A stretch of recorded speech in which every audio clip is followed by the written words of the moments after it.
ఏమి చెప్పకూడదు. నేను ముందే చెప్పాను కదా, ఒకవేళ అదే జరిగితే మళ్ళీ కండిషన్ మొదటికి వస్తుంది. దానివల్ల వయసు రీత్యా ఆవిడ తట్టుకోవడం కష్టమవుతుంది. తర్వాత మీ ఇష్టం. లేదు డాక్టర్ గారు, మేము జాగ్రత్తగానే చూసుకుంటాం. నా బిడ్డలెవరూ నాకు ఏ లోటు చేయరు డాక్టర్ గారు. ఆ దేవుడే ఎందుకో మా జీవితాలతో ఆడుకుంటున్నాడు. సరే అమ్మా, మీ పర్సనల్ విషయాలు నాకు తెలీదు. ఒకటి మాత్రం చెప్పగలను, మీ ఆరోగ్యం విషయంలో కొంచెం జాగ్రత్తగా ఉండండి. ఎక్కువగా దేనికి స్పందించకూడదు. ఏ విషయాన్ని మనసులో పెట్టుకుని బాధపడకూడదు.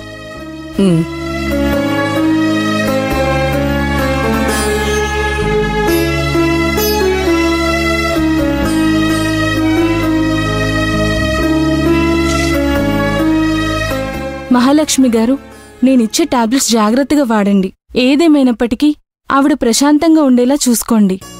అలాగే డాక్టర్ గారు.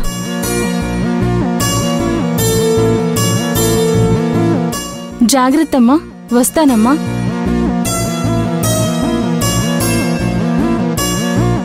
ఏంటమ్మా నువ్వు? ఏం జరిగితే జరుగుతుంది. ఎందుకు ఇంతలా ఆలోచిస్తున్నావు?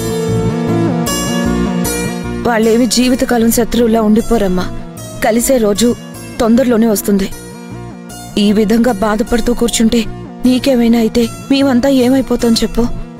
ఏమిటో తల్లి, బాధపడకుండా ఎలా ఉంటానో.